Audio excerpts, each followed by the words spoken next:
तिकडे मनसेचे युवा नेते आणि राज ठाकरे यांचे सुपुत्र अमित ठाकरेंवर नवी मुंबईत गुन्हा दाखल करण्यात आलेला आहे। गेल्या काही महिन्यांपासून धूळ खात पडलेल्या छत्रपती शिवाजी महाराजांच्या पुतळ्याचं अनावरण केल्यामुळे अमित ठाकरे यांच्यावर गुन्हा दाखल झाला आहे आणि याबाबत शर्मिला ठाकरेंनी आता संतप्त प्रतिक्रिया व्यक्त केली आहे। अमित ठाकरेंवर दाखल करण्यात आलेल्या गुन्ह्यासंदर्भात बोलताना मला अभिमान आहे, मी पण वाट बघते माझ्यावर कधी केस होते, अशी परखड प्रतिक्रिया शर्मिला ठाकरे यांनी दिली आहे।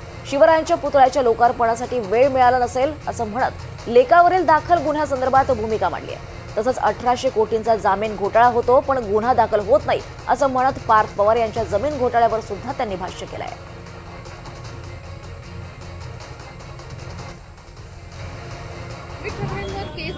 मला अभिमान आहे, खूप अभिमान आहे, मी पण वाट बघते माझ्या ठिकाणी पडेल।